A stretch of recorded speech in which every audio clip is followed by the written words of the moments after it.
안녕하세요. 김호준입니다. 건강보험 보장성 강화 정책이 발표된 이후 우려의 목소리가 계속 나옵니다. 2020년까지 30조가 들어간다는 예산은 너무 과소 추정된 것이다.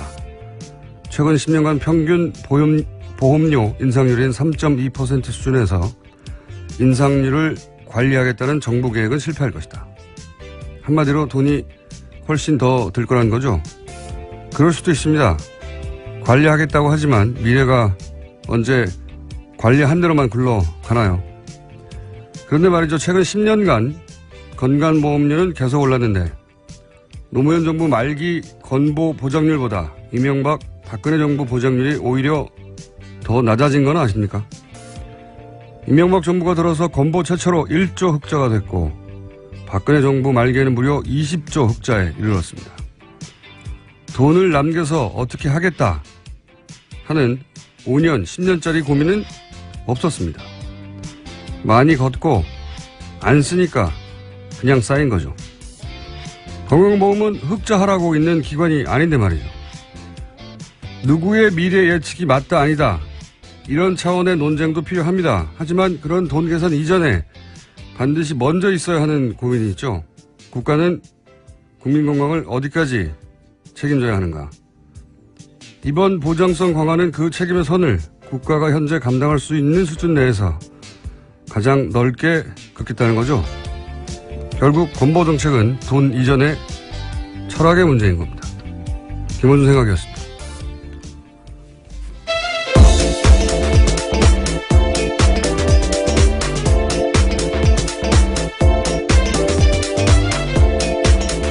시사인의 김은지입니다. 자, 월요일. 네, 월요일입니다. 컨디션 어떠세요? 예, 힘내십시오. 자, 좋은 컨디션인 척 하면서 첫 번째 뉴스를 진행하겠습니다.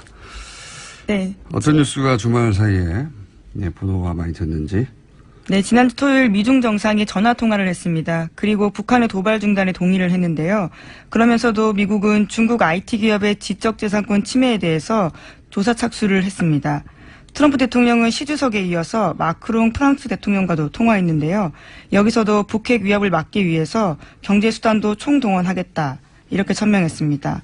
미국의 압박에 중국에서는요. 관영 언론들이 일제히 반발하고 나섰습니다.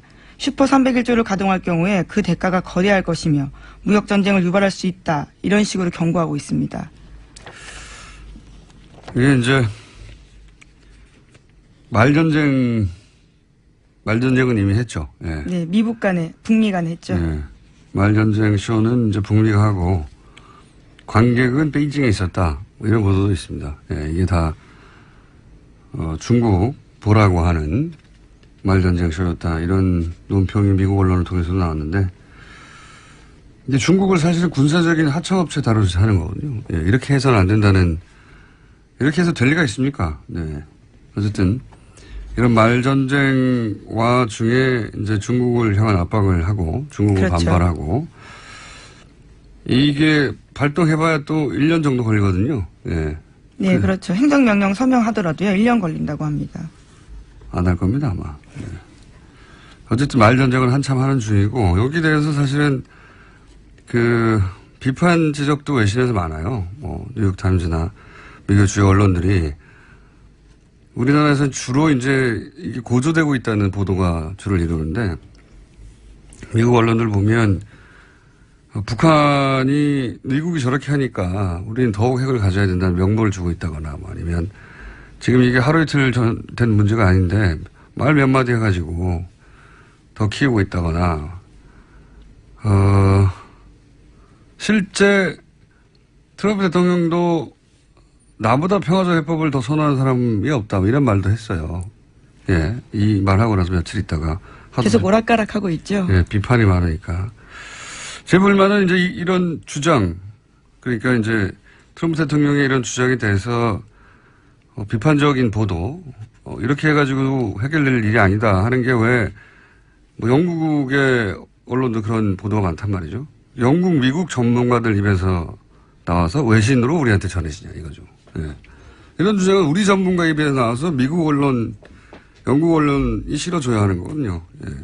이게 우리 땅에서 우리 운명에 걸린 일인데 맨날 이런 거는 외신을 통해서 거꾸로 들어와요. 예. 저는 그게 말이 안 된다고 생각합니다. 어쨌든 말전쟁 한참 하다가 지금 조정 국면에 들어갔어요. 예. 관련해서 뉴스가 주말에 많이 나왔던 거 같네요. 네. 네, 계속해서 전해드리면요. 덤포드 미국 합참 의장이 어제 1박 2일 일정으로 한국 찾았습니다. 오늘은 문재인 대통령을 예방하고 군의 수뇌부와 만나서 한미연합 방위태세를 점검할 계획입니다.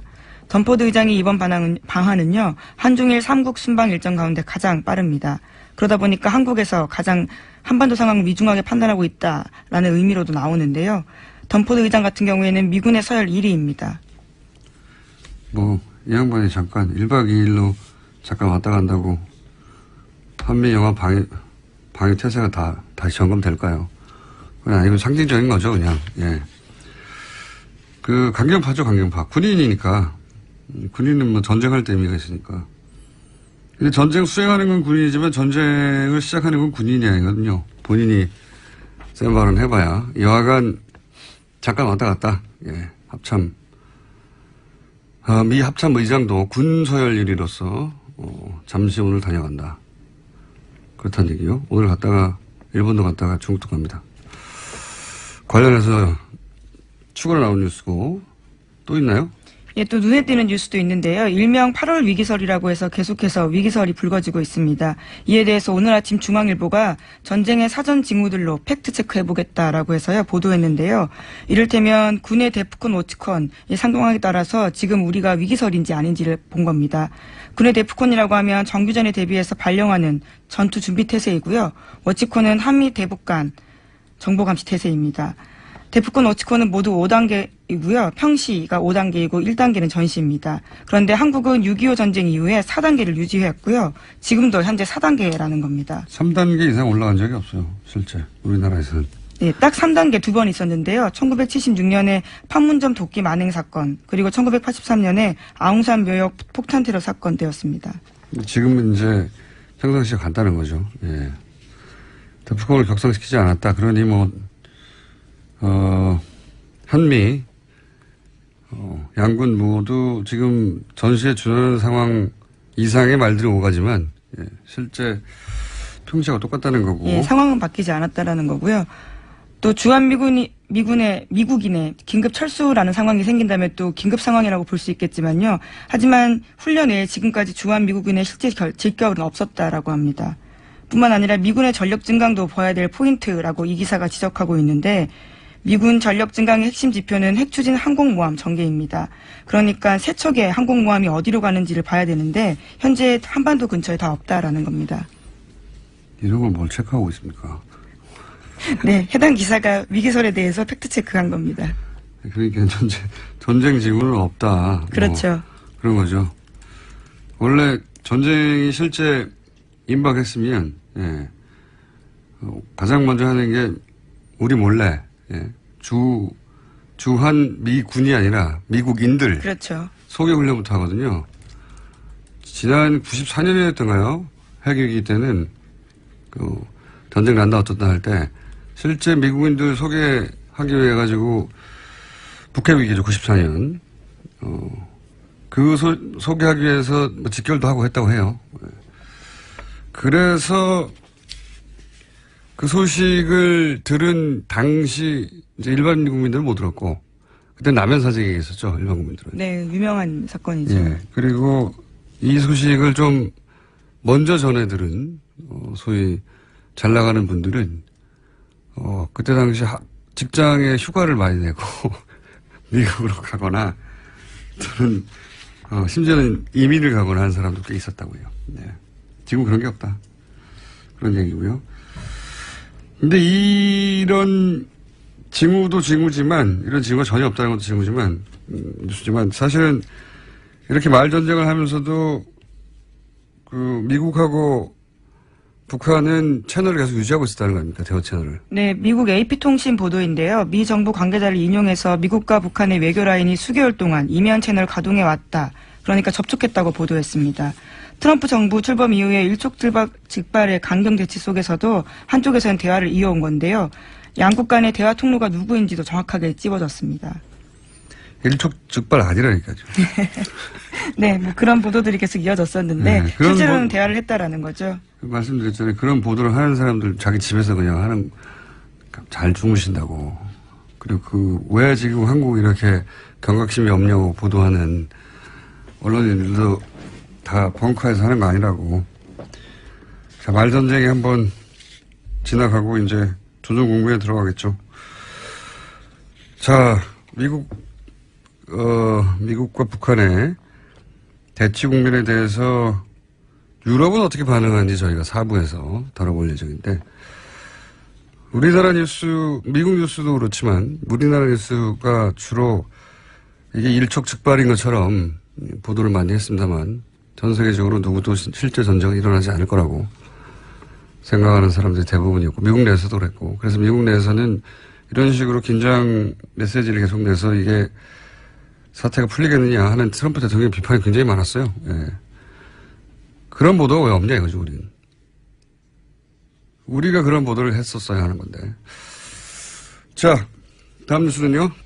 네, 지난주에 장충기 전 삼성그룹 미래전략실 차장에 대해서 문자 메시지 알려드린 바가 있는데요. 이번에 또 새로운 문자 메시지 나왔습니다. 시사인 보도인데요. 장충기 전 사장이 MBC와 관련해서 인사청탁한 정황이 담겨 있는 내용이라는 겁니다. 장 전 사장은 이렇게 문자 메시지 보냈습니다. 상대방은 특정할 수 없는데요. 아들은 어디로 배치받았니? 삼성전자 이인용 사장이 안강한 사장과 MBC 입사 동기라 부탁한 건데 안 사장이 K 특임하겠다고 했는데 어떻게 되었지? 라고 물었고요. 곧바로 답장을 받았습니다. 만족하게 잘 다니고 있어요. 어려운 부탁 K 들어줘서 고마워요. 시간 나면 기회 주시길. 이란 내용인데요. 장충기 전 사장이 MBC 직원의 인사와 관련한 청탁을 받아서 이인용 삼성전자 사장을 통해서 안강한 MBC 전 사장 쪽에 전달한 것으로 보이는 내용입니다. 그러니까 장충기 전 사장에게 MBC에 누가 문자를 보냈는지는 모르고, 예, 그건 그렇죠. 밝혀지지 않았고, MBC에서 찾아내겠죠, 아마. 직원들이. 찾아낼 가능성이 있죠. 어쨌든, 그 사람의 부탁을 듣고, 그렇게 이게 참 재밌는 게, MBC 내 인사청탁인데, 왜 삼성 미전실이 합니까? MBC의 직원 인사를 삼성전자 미전실이 했다는 게 이게 미전실의 힘을 보여주는 거죠. 예. 네, 언론사 인사까지 주물렀다라는 의심을 살 수 있는 정황들이죠. 이게 무슨 의심을 살 정도입니까? 그냥 했다는 거죠. 예. 이것밖에 없겠는지는 모르겠으나, 예. 방송국 직원의 인사를 미전실에 전화하면 가능할 거라고 생각하고 문자를 한 거 아니겠어요? 예. 뭐 MBC에서는 의례적인 인사이동이었다라는 취지의 해명을 하긴 했습니다. 실제 인사가 의례적인 인사인지 아닌지는 상관없이, 예. 미전실의 힘을 보여주는 건데, 미전실에 연락하면 된다는 생각을 하니까 미전실에 했겠죠. 예. 네. 그래서 이 미전실이라고 하는 것도 일종의, 뭐랄까요, 페인트 모션이죠. 미전실 하니까 작아 보이잖아요? 예. 미전실. 그래서 미전실장이라고 부르고. 그렇죠. 그리고 또 차장이라고 부릅니다. 예, 장충기 사장 같은 경우에는. 차장인데 실제로는 사장이에요. 예, 직급과 직위가 다른데요. 사장입니다. 실장님 하면 그렇게 높지 않은 것 같잖아요. 부회장입니다. 그룹에. 예. 이재용 부회장이 자신은 공판에서 자신의 뇌물죄 공판에서 자기는 미전실에 소속된 적이 없다. 그러니까 미전실 결정하고 자기가 무관하다는 식의 그런 취지의 증언을 했는데, 이 웃기는 말이에요. 예. 미전실 자체가 삼성전자 소속입니다. 미전실이 따로 자기 혼자, 그룹, 예. 예, 자기 혼자 있는 게 아니에요. 아니, 미전실 자체가 그 예하에 있다고요. 본인이 삼성전자뿐만 아니라 삼성의 오너잖아요. 그렇죠. 근데 자기가 소속돼 있지 않다는 게 무슨 해명이 됩니까? 문재인 대통령이 난 비서실장 비서실 소속이 아니다. 비서실장 한 일이 모른다. 말이 되나요? 그럼 그렇군요 하고 다. 대통령은 당연히 상관없겠죠, 비서실장하고. 그런 말입니다, 이게. 사실상 그룹을 이끌고 있는 자리에 있습니다. 그렇기 때문에 메르스 사태 때도요, 전체적인 삼성을 대표해서 사과를 하는 자리에 이재용 부회장이 있었거든요. 자, 어쨌든 미전실의 힘이 이 정도다, 삼성의. 예. 그런 작은 편리인 거죠. 주고받은 모든 문자가 다 지금 공개되거나 드러나거나 그 이전의 문자들이나 여태까지 어떻게 해왔는지가 안 나왔으니까. 네, 이번 주도 추가적으로 보도들이 좀 되는데요. 정말 많은 인사청탁의 문자들이 있습니다. 상대방을 특정할 수 없는 내용도 있지만요. 아예 수험 보도나 가고 싶은 회사의 1순위, 2순위, 3순위를 찍어주는 경우도 있습니다. 그런데 안타깝게도요. 그 사람은 사트, 그러니까 1차 시험을 통과하지 못해서 청탁이 되지 않았다라는 내용도 있습니다. 결과가 어떠냐는 건 중요하지 않죠. 여기서. 그러니까 그 정도 실력이 안 되는 친구도 청탁을 할 수 있다라는 취지의 이야기인 건데요. 전혀 상관없는 회사에 가고 싶은데 가장 먼저 생각나는 게 힘 있는 사람들이 삼성의 미전실이라는 게 중요한 거죠. 예. 네, 더 자세한 내용은 이번 주 시사인을 보시면 되고요. 또 정기 구독하시는 방법도 있습니다. 깨알같이 한마디 했습니다. 자, 다음 뉴스는요. 네, 미국 버지니아주에서 지금 일어난 일도 좀 전해드리겠습니다. 샬럿스트에서 백인 우월주의 세력의 대규모 집회가 유혈 충돌을 일으키면서요. 시민 1명을 포함해서 3명이 숨지고 30여 명이 부상을 입었습니다. 이에 대해서 도널드 트럼프 대통령의 태도에 대해서 비판이 또 가고 있는데요. 트럼프 대통령은 책임을 회피하면서 인종 갈등의 불씨를 키우고 있습니다. 그 이전에 이런 삼성과 사실은 언론사들 간부들이 이런 인사청탁을 보낸 문자들도 드러났잖아요. 근데 이게 이제 주진우 기자가 이런 기사들이 보도가 안 된다고. 예, 제가 빠뜨리고 넘어갔네요. 네, 보도가 안 된다고 혼자 트위터에 절규하고 있어요. 네, 절규하고 있어서 실제 미디어 오늘이 그걸 다루지 않았나요? 그 문제를? 네, 그렇습니다. 미디어 오늘이요. 주요 일간지와 방송 보도에 대해서 분석해서요. 주요 일간지 중에서는 한겨레 신문만 보도했고 방송은 제일 처음에 JTBC 그리고 뒤늦게 KBS와 SBS가 보도했다라고 했는데 또 민주언론 시민연합의 분석 결과에 따르면 포털 등 온라인상에서도 보도가 거의 없었다라는 취지의 이야기를 했습니다. 그렇죠. 그런데 TBS가 빠져 있습니다. 그러네요.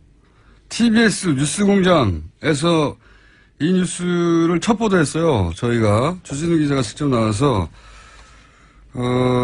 직접 출연해서 최초로 보도했는데 TBS를 왜 뺍니까? SBS와 KBS만 보도했다가 아니라 TBS가 가장 먼저 보도했고, 네. 뒤이어 JTBC도 다루긴 했죠. 예, 뭐 주요 메인 뉴스를 이야기하고 있는 것 같긴 한데요. 어쨌건 간에 예, TBS도 보도를 하고 있죠. 한겨레뿐이었다니까 이제 종이신문으로서 한겨레가 보도를 한번 했고 온라인 상에서는 다른 미디어들도 보도를 하긴 했어요. 근데 예, 그렇죠. 온라인 매체들이 보도한 것은 결국은 포털이 노출을 해야 기사가 존재하는 걸 아는데 예. 포털에서도 거의 노출이 없었다. 예. 1시간 단위로 요즘 민원연에서 예. 민주언론 시민연합이 지난 대선부터 포털도 미디어라고 보고 포털도 1시간 단위로 어떤 기사가 노출되는지 체크하고 있거든요. 사실 포털이 개별 뉴스 하나하고는 비교할 수 없는 정도의 미디어 영역을 이미 가졌죠. 예, 그리고 무슨 뉴스를 노출하느냐 하는 편집권. 미디어는 사실 편집권이 가장 중요한데 편집권을 가지고 있거든요. 그 포털을 통해서는 단 한 번 노출된 적이 있다. 알군요. 네이버는 단 한 건의 관련 보도도 없었다군요. 메인에. 네, 가장 많이 공유된 기사 중에 하나였지만요. 가장 높이 노출되어 있지는 않았다라는 분석입니다. 메인에 노출하지는 않았다. 예. 1시간 단위로 체크하는데. 1시간 단위로 체크하는데 안 걸렸으니까 20분만 걸었을 수 있죠. 그건 모르겠습니다만 민원위원은 지금 1시간 단위로 검토하니까. 예, 그런 의심을 할 수밖에 없는 게 장충기 전 사장의 문자 메시지에 보면 포털과 관련된 내용도 있습니다. 그러니까 포털을 관리하고 댓글을 상시적으로 봤다라는 취지의 이야기들이 있어서요. 물론 네이버는 부인하고 있지만 그런 의심을 살 수밖에 없는 정황들이 있는 거죠. 네이버 몰래 한 건가요? 어쨌든 이렇게 언론 기사들이 노출되는 방식은 종이신문을 끼고 있다기보다는 종이신문이 배 있으면 종이신문에 기사를 실어서 인쇄하던가 아니면 온라인상에서는 포털에 노출하던가 둘 중에 하나밖에 없어요. 아니면 사람들이 검색해내서 공유하거나 지금은 사람들이 검색해내서 공유하는 방식으로 퍼지고 있는 거죠. 예. 그리고 민원연에게 경고 메시지 보냅니다. TBS가 가장 먼저 찍었다는 거 밝히지 않고 지상파에서는 보도하지 않았다고 이러시면 안 되죠. 저희가 첫 보도했는데. 자, 아까 이야기가 미국. 예, 갑자기 제가 미국 상황으로 가버렸습니다. 이걸 빠뜨려서요. 죄송합니다. 미국의 백인 우월주의가 트럼프 묵인해 기세가 등등하다 이런 뉴스였죠? 예, 그렇습니다. 지금 백인 우월주의 세력의 대규모 집회가 일어났고 거기에 따라서 유혈 충돌이 일으면서 사람이 숨지는 일까지 벌어졌는데요. 이에 대해서 트럼프 대통령이 묵인하는 태도들을 보이면서 비판을 사고 있습니다. 이게 이제 트럼프 대통령 취임하기 전부터 사실은 계속해서 불거졌던 문제죠. 트럼프 대통령이 이제 미국 제일주의 그리고 외국인들에 대해서 나가라라는 정책을 취하고 있다 보니까 이게 백인 우월주의자들이 오랫동안 주장해 왔던 거거든요. 위대한 미국을 되찾겠다. 그러니까 미국을 미국만의 나라로 만들겠다. 미국에 먼저 살았던 건 인디안이에요. 예. 그렇죠. 이민자의 나라니까요. 그러니까요. 자기들이 먼저 이민 왔다고 해가지고 다른 이민자 내보내는 거지. 이게 어떻게 위대한 미국하고 무슨 상관이 있습니까? 이게 뿌리가 촉발된 거는 제가 알기로는 로버트 E. 리 장군. 그렇죠. 예. 남부연합 총사령관이었습니다. 예. 남북전쟁 때 게티스버그에서 패배하면서 사실은 남북전쟁이 끝났는데 굉장히 훌륭한 전략가라고 알려진 이 사람을 추종합니다. 남부의 백인 우월자들이. 보통 이 사람의 동상을 가지고 철과 한해 만해가지고 분쟁이 많거든요. 예. 그런데 그거로 오랫동안 쌓아져 왔던 이제 긴장. 왜냐면은 흑인교회 옆에다 이걸 세운다든가 뭐 이런 식의 하여튼 이 기념물을 가지고 긴장이 많았어요. 예, 상징을 가지고 계속 다투었던 것들이고요. 예. 그런데 이걸 빌미로 해서 그동안은 이제 눌려 있다가 트럼프 대통령이 등장하면서 충돌이 일어났는데 그 충돌에 대해서 엄단을 해야 되는데 엄단을 하지 않고 있는 거죠. 예, 대통령이 기자회견을 열었는데요. 이렇게 이야기했습니다. 여러 편에서 나타난 지독한 증오와 편견, 폭력을 최대한 강력한 표현으로 규탄한다. 라면서요. 사실상 반극우주의 시위대에게도 책임을 묻는 발언을 한 겁니다. 양쪽에 부딪혔는데 한쪽은 극우고 한쪽은 극우를 반대하는 일반인들이었는데 둘 다 문제 삼은 거죠. 이게 사실은 트럼프 행정부가 이게 친극우적인 행정부라고 보여지는 건데 사실 이런 식의 뭐랄까요 특정 극우 단체를 키워주는 몰래 뒤에서 이런 거는 극우 정권이 들었으면 항상 하는 일이에요. 일본에서 이거 제특혜라고 그러니까 제일 한국인의 특권을 반대한다라는 명분을 걸었지만 실제로는 극우 단체거든요. 외국인 나가라고 하는. 우리나라 일베하고 거의 똑같은 주장을 하는 곳인데 이게 먼저죠, 제특혜. 이 제특혜가 일본 정부가 의도적으로 봐준다는 지적이 일본 시민사회에서 오랫동안 있었거든요. 비슷합니다. 좀 KK단이나 KKK단이나 백인 우월주의자들을 봐주는 거죠. 예. 트럼프 대통령 태도에 대해서는 당장 공화당 내에서도 비판이 나오고 있는데요. 코리 가드너 상원 의원 같은 경우에는 트위터를 통해서 우리는 악한 자들의 이름을 정확하게 불러야 한다라면서 범행한 사람들은 백인 우월주의자다고 명백한 그리고 테러였다라고 이야기하고 있습니다. 그러니까요. 한쪽에서 테러를 했는데 한쪽에서 막는데 시민들이 그거를 양쪽의 충돌로 묘사한 게 트럼프 대통령의 발언이다. 그 자체가 사실은 백인 우월자들을 힘을 받게 하는 거죠. 실제 KKK단에서 트럼프 대통령이 미국을 되찾는다고 했던 말을 약속을 지킬 거라고 믿는다. 뭐 이런 식의 논평도 하고 시각합니다. 네.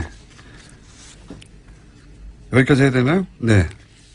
예, 하나만 더 전해드리면요. 공범자들 같은 경우에 지난번에 상영금지 가처분 신청을 했었다라고 MB 사태를 했는데요. 다룬. 예, 그런데 이것이 신청 결정이 연기가 돼서 지난주 금요일 날 원래 결정됐어야 되는데요. 가처분 결정이 연기됐다라고 합니다. 알겠습니다. 결정되고 나면 저희가 이 뉴스를 다시 한번 다루겠습니다. 지금까지 시사인의 김은지였습니다. 감사합니다. 국민의당 오늘부터 당대표 후보들 간 토론회가 있습니다. 국민의당 이야기 나눠보겠습니다. 박지원 전 대표 전화 연결되어 있습니다. 안녕하십니까 대표님. 안녕하세요. 오랜만입니다. 네. 저희 스튜디오에는 아직도 안 나오시고 계신데 저희 1주년 되기 전에 꼭 나와주십시오. 네. 휴가 갔다 왔습니다. 다음 주쯤 한번 나갈게요. 다음 주쯤 나오신다는 얘기는 몇 달 전부터 하셨는데 자 네. 다른 이야기 하기 전에 최근에 채널A 외부자에 출연하셔가지고 이거부터 여쭤봐야 되겠는데 지난 대선 안철수 유승민 단일화에 대한 이야기를 하셨는데 당사자들이 부인하고 있습니다. 이 사실관계를 좀 정리해봤으면 하는데 우선 유승민 후보가 단일화 조건으로 햇볕 정책을 버리고 사과하라 요구를 했고 그 말에 대해서 대표님은 그럼 내가 탈당해 주겠다 하셨다고 했는데 일단 이런 이야기를 듣고 하신 건 맞죠? 유승민 후보하고 대화한 게 아니고 김무성 전 대표하고. 예. 김무성 전 대표하고 했기 때문에 예. 유승민 의원은 잘 모르는 내용일 거예요. 그럴 수 있다. 예. 그리고 이러한 것은 제가 할 수 있는 얘기를 했기 때문에 그분이 그렇게 부인하고 있는 것은 이해를 합니다. 그래서 그 이상 언급하지 않겠습니다. 언급하셔야 될 것 같습니다. 제가 묻기 때문에. 아니요. 제가 예. 이미 얘기를 했기 때문에 정리해보자면 그러면 대표님. 정리할 필요도 느끼지 않고 있습니다. 유승민 후보가 단일화하지 않겠다. 고 하자. 김무성 전 대표가 했다는 말은 자기는 TV 토론을 잘하니까 좋은 이미지로 5년 후에 자기가 대통령이 될 수 있다고 그렇게 말했다고 유승민 후보가 김무성 전 대표가 대표님한테 전한 거 아닙니까? 그 말을 김무성 전 대표한테 들으신 건 맞죠? 안 들으신 얘기를 할 분은 아니신데요. 그죠? 제가 방송에서 얘기한 그대로입니다. 그러시군요. 유승민. 이제 그 관계는 묻지 마세요. 한 가지만 그럼, 한 가지만 여쭤볼게요. 근데 김무성 의원은 또 그런 말을 박 전 대표에게 전한 적이 없다고 하지 않습니까? 사실무근이라고. 그러면 김무성 의원이 한 말을 안 했다고 거짓말 하는 거네요? 글쎄 누가 거짓말을 했다는 게 아니라 예. 저는 제 얘기를 했을 뿐이기 때문에 그 이상 논쟁을 하기 싫다 이런 말씀을 분명히 드립니다. 논쟁은 아니고 제가 궁금해서 여쭤봤는데 어쨌든 대표님은 들은 이야기를 정확하게. 아무도 없어요. 예. 들은. 궁금해야 들은 얘기를 정확하게 하신 거죠? 예. 부인하지 않습니다. 네, 알겠습니다. 그럼 김무성 전 대표가 사실이 아닌 말을 했을 가능성이 제일 높군요. 그건 또 그렇게 말씀하시면은 예. 안 되고. 네. 아니 대표님이 하신 말씀이 사실이 아니거나 김무성 전 대표가 한 말이 사실이 아니거나 둘 중에 하나 아니겠습니까? 그러겠죠, 뭐. 예. 그 이상 얘기하지 않는 게 좋습니다. 예, 저는 들은 얘기를 했을 뿐이고 알겠습니다. 나눈 얘기를 다시 한번 녹화 과정에서 길게 얘기했지만 그렇게 편집해서 나왔기 때문에 제가 뭐라고 얘기하겠습니까? 알겠습니다. 들은 사실은 분명히 있다. 그럼 박지원, 김무성, 주호영 셋이 만나 그런 논의를 한 적이 있긴 있다고 김무성 대표가 했는데 이런 단일화를 위한 만남은 딱 한 번 있었습니까? 그렇게? 아니면 여러 번 있었나요? 저는 수차 있었던 것으로 기억합니다. 수차. 그게 이제 대선이 5월 9일이었는데 얼마 전에 있었나요? 그런 수차가? 일주일 전에. 기억하지 못하겠네요. 정확하게. 그때 수차에 있었고. 그러면 안철수 전 대표는 유승민 후보가 하겠다고 하면 나도 단일화에 응하겠다. 이렇게 전대된 채 이야기가 진행된 겁니까? 그런 구체적인 얘기는 바람직하지 않고, 예. 저희 외부자들 내용을 가지고도 지금 우리가 8월 27일 전당대회가 있는데, 예. 우리 안철수 후보도 지금 나와 있는 거 아니에요? 그렇죠. 예. 그렇기 때문에 그런 얘기는 하지 않는 게 좋겠습니다. 자꾸 우리 김총수는 우리 전당대회에 영향을 미치려고 하는데. 영향을 미치려고 하는 게 아니고요. 예. 대표님이 먼저 꺼내신 말씀입니다, 이게. 미쳐서 이겼으면 됐지 뭐. 예. 나보다 전당대회까지 그렇게 하려고 그래요? 요거 관련해서 마지막 질문 하나만 더 할게요. 안철수. 그만하세요. 예, 한 가지만 더 하겠습니다. 한 가지만. 안철수 전 대표가 단일화 하겠다는 말도 안 했는데 생각도 없는데 대표님 혼자서 그쪽에 말부터 꺼내본 건 아니지 않습니까? 그러니까 잘 조건이 맞춰지면 단일화 할 수도 있다라고 안철수 전 대표 쪽에서도 기본적인 구상이 있었으니까 대표님이 나서신 거 아니겠습니까? 그죠? 글쎄요, 안철수 후보라기보다는 안철수 후보가 한때 지지도가 제일 높았잖아요. 네. 짧았습니다만, 예. 예. 그런 때가 있었는데, 이런 것 저런 때 지지도가, 등락을 왔다 갔다 할 때, 네. 여러 곳에서 단일화 필요성도 얘기가 있었지만은, 저는 분명한 것은 지금도 그렇습니다. 정당의 단일화나 연합 혹은 통합에 대해서는 가장 중요한 것이 정체성이다. 네. 그렇기 때문에 저는 정체성을 강조했을 뿐입니다. 알겠습니다. 이게 제가 지금 궁금했던 건 안철수 대표한테 어떤 언제를 받고 최소한 기본적인 협상의 권한을 받아서 그런 이야기를 했느냐 이 대목이었습니다. 그것도 얘기하면은 전당대회에서 논의가 되기 때문에 알겠습니다. 언젠가는 자연스럽게 얘기할 날이 오겠죠. 벙커에 가서 얘기할게요. 안철수 전 대표가 그런 언지를 했군요. 네, 그렇게 받아들이겠습니다. 자, 받아들이는 것은 자유고 제가 말하지 않는 것도 자유입니다. 알겠습니다. 이번 전대에 안철수 전 의원이 왜 출마를 했을까요? 물론 뭐 당을 살리겠다 여러 가지 이유는 말했는데 예, 그것만으로 설명이 잘 안 되고 사람들이 이해할 수 없으니까 이제 반대하는 사람들이 당내에서 많은 거 아니겠습니까? 대표님이 보시기에는 왜 출마하셨다고 보십니까? 이미 이 문제에 대해서도 제가 충분하게 얘기했고 예. 언론에 보도가 됐기 때문에 우리 당원들이나 일부 국민들은 이해하리라고 보습니다. 저는 안철수 대표를 존경하고 사랑하고 아끼기 때문에 여러 가지 사유를 들어서 출마 반대를 했지만은 그분께서 출마해가지고 이제 곧 투표가 있는데 제가 이 문제를 가지고 다시 얘기하는 것은 역시 경선을 앞두고 바람직하지 않기 때문에 충분히 밝혔다. 이것으로 대신하겠습니다. 그래도 좀 이상하긴 하시죠? 출마를 강행하는 건. 대표님도 가셔서 방금 말씀하셨듯이 사랑하기 때문에 반대하셨는데 많은 분들이 반대했는데도 이제 출마를 강행한 건 좀 이상하긴 이상하시죠?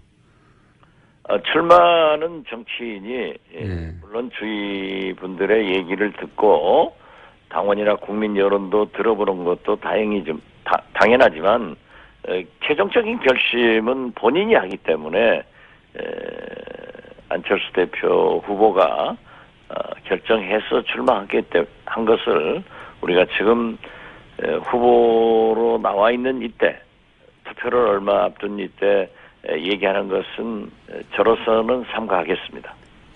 알겠습니다. 제가 자꾸 여쭤보는 것은 당 지지율 그래서 오늘 네. 나는 이 인터뷰를 깜빡 잊어먹었는데 네. 어제 일주일 만에 서울 들어오면서 우리 보좌관한테 전화하니까 오늘 잡혀있다고 해서 저희가 오늘 참 진작에 인터뷰 하겠구나. 그래서 김청수하고 네. 벙커에서 얘기하는 게 낫지 이게 오늘은 잘 안 될 것 같아요. 예, 진작에 저희가 잡아뒀습니다. 진작에. 대북문제로 넘어갔어요. 예, 토론회가 오늘 있는 줄 알고 진작에 잡아줬는데 그때 잡히신 겁니다. 네, 그래서 하셔야 되는 거고 안철수 효과가 거의 없다고 사실은 보여지고 있어요. 지금 당 지지율이 잠깐 올랐다가 다시 내려갔는데 안철수 의원 본인에게도 좋을 게 하나도 없는데 그래서 자꾸 제가 여쭤보는 건데. 당 지지율이 내려가고 올라가고는 있을 수 있지만은 예. 저는 그렇게 생각합니다. 문재인 대통령께서 원체 잘하시고 있잖아요. 이러한 갈등과 문제점은 남아 있지만은 예를 들면은 건보료를 그렇게 적용 대상을 넓히겠다. 네. 이것을 반대할 사람이 누가 있겠어요. 그러나 나중에 건보료가 인상되지 않고는 안 된단 말이에요. 매일 좋은 정책을 발표하는데 우리 국민의 귀에 쏙쏙 들어올 내용이란 말이에요. 그러면 나중에 재정 조달은 어떻게 할 것이냐? 이때 증세 문제가 나올 거고 그렇기 때문에 지금 현재는 문재인 대통령께서 잘하고 박수를 치고 있지만은 금을 쳐놓고 기다리면은 또 박기영 본부장처럼 쏙쏙 빠져들어오는 경우도 있잖아요. 그래서 높은 거지. 또 안철수 대표 후보가 경선에 출마하니까 흥행은 되잖아요. 찬성이건 반대건. 안 그러면 우리 국민의당이 지금 뭐 신문 한 줄 나겠어요? TV 한번 나오겠어요? 저는 그런 의미에서는 또 효과가 있다. 또 우리 이현주 의원의 출마도 젊은 여성 의원이 그렇게 도전함으로써 당의 생기도 나오고 그래서 저는 긍정적으로 보고 있습니다. 그러니까 이제 뭐 흥행이 된다고 표현하셨는데 그렇게 표현하시려면 지지율이 올라야 되는데 비호감이 높아지고 있다 이렇게 볼 수도 있습니다. 뭐 그런 점도 있지만은 예. 그래도 이제 그물에 빠지면은 우리 지지도도 올라갈 거예요. 알겠습니다. 그러면 반대를 애초에는 하셨지만 안철수 의원이 철회하지 않을 걸로 보이니까 결국은 이제 대표 되는 길을 도와주실 건가요? 안철수 대표가? 저는 뭐 누구를 돕는다 이런 생각은 갖고 있지 않습니다. 알겠습니다. 거리를 두실 것이고. 그런데 이제 김경준 의원 같은 경우에는 대선 기간 여러모로 열거성을 다했는데 지금은 굉장히 격렬하게 반대하고 있거든요. 이렇게 심하게 반대하는 의원들이 많은데 이런 상황에서 안철수 후보의 당선 가능성을 물어봐야 답을 안 하실 테고 제가 궁금한 것은 당선도 예. 반대도 당원으로서 당소속 국회의원으로서 얘기할 수 있지만은 네. 이번에는 결국 대선에 대해서 책임은 저만 졌단 말이에요.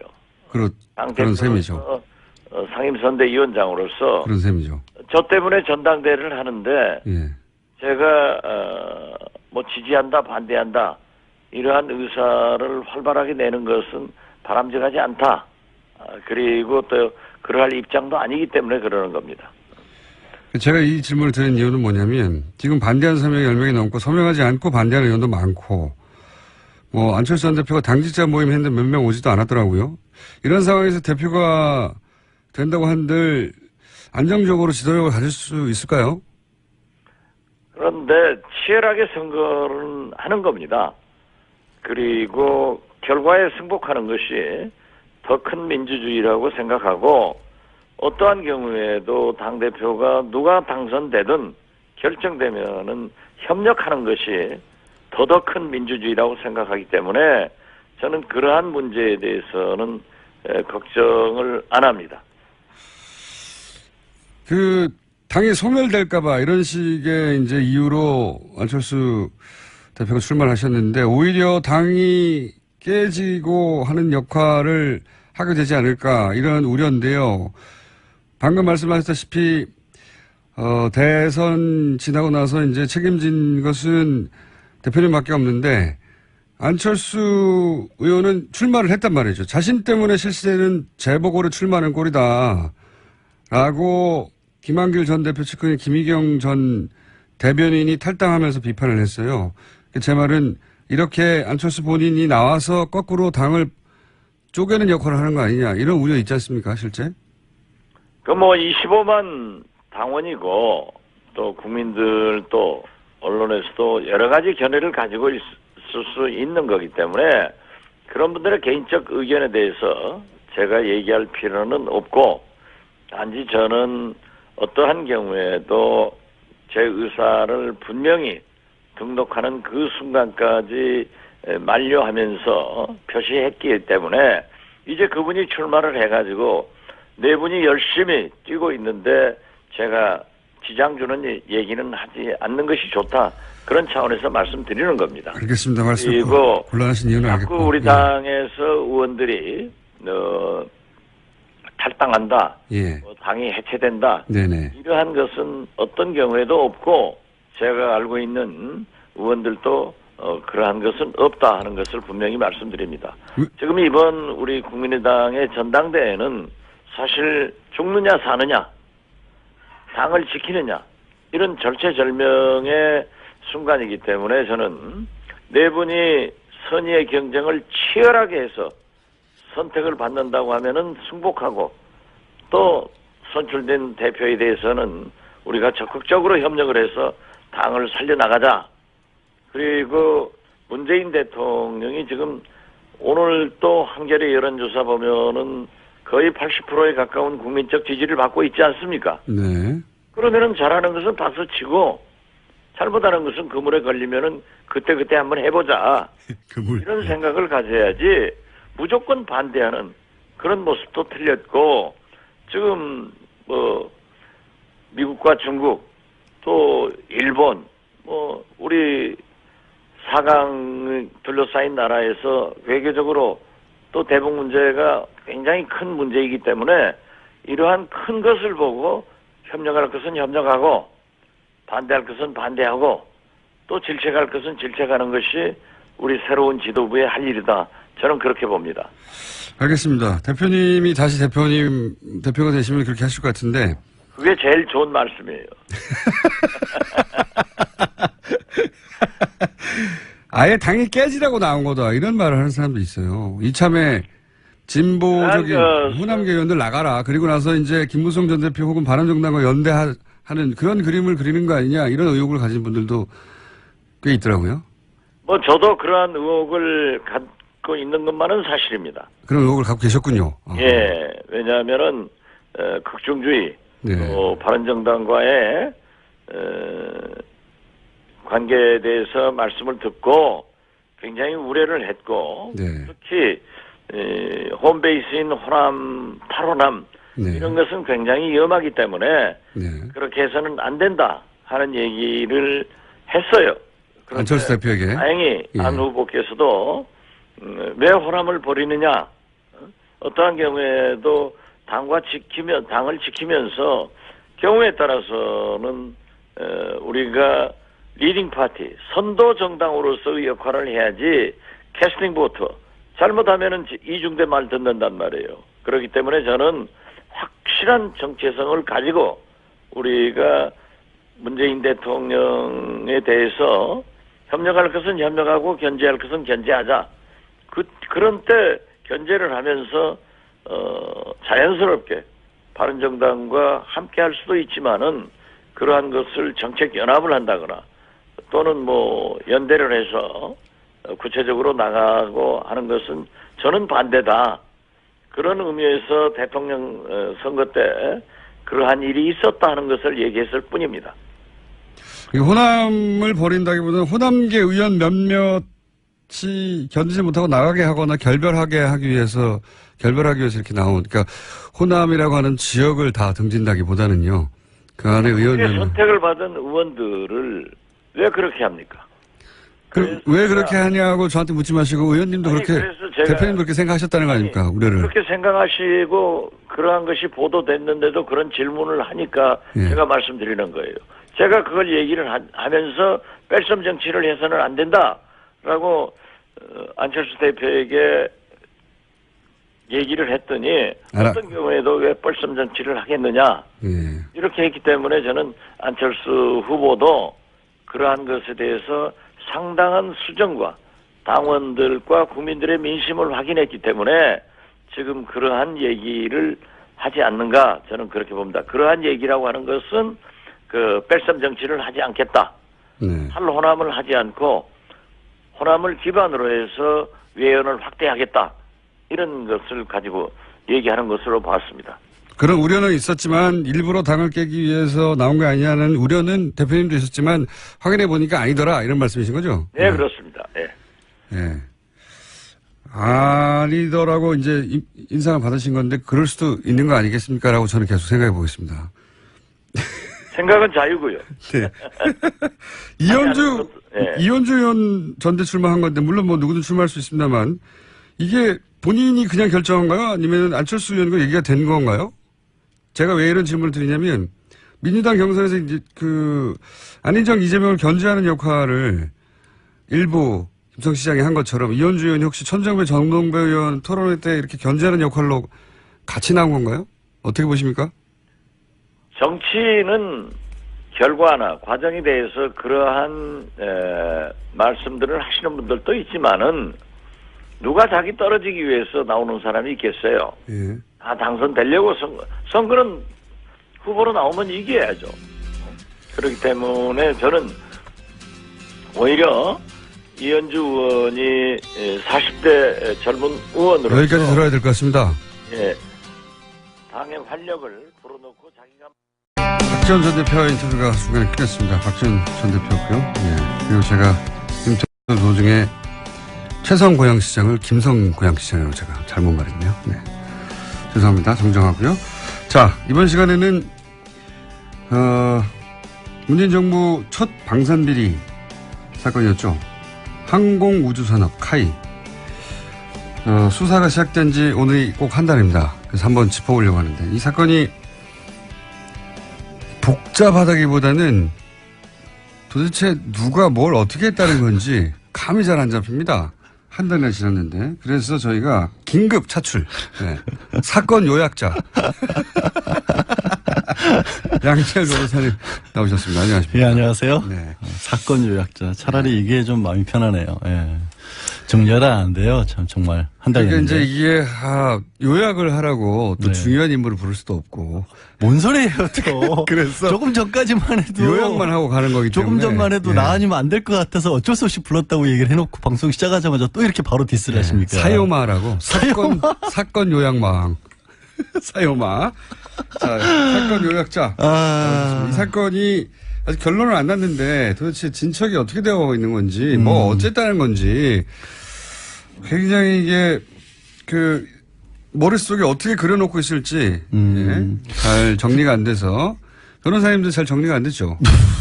어제까지만 하더라도. 어제까지만 해도 예. 밤새 정리를 했죠. 저희가 이제 어제 밤 9시 40분 가량에 10시경에 밤 10시경에 한번 해볼 테냐. 해볼 테냐. 이상하다. 분명히 어제 전화를 했었을 때는 당신 아니면 안 된다라는 취지로 얘기를 했었는데 예, 그렇게 말해야죠. 또 바로 바뀌네요. 예. 바로 직전에 전화했는데. 자, 그러니까 예. 사건 요약을 한번 해보겠습니다. 7월 14일 압수수색을 했습니다. 지금 예. 윤석열 서울중앙지검장이 연인원 100명을 투입을 해서 수사를 하고 있고요. 네. 근데 사실 두 번이나 관련자에 대한 영장 청구를 했었는데 한 사람은 기각이 됐고 네. 한 사람은 4일 전에 아예 영장 청구를 했는데 나타나질 않았습니다. 그러니까 한 사람은 여기서 한 사람은 이제 전 생산본부장 기술본부장, 예. 출신으로 협력업체 협력업체 대표인데 대표인 윤모 씨인데 윤모 씨가 이제 뒷돈을 받아 먹었다. 그리고 예, 이제 대인수재. 설계비를 부풀려서 돈 좀 빼돌렸다라는 그러니까요. 거고요. 지금 나타나지 않은 사람의 경우에도 사실은 비슷해요. 근데 이게 두 사람이 왜 비슷한 거냐?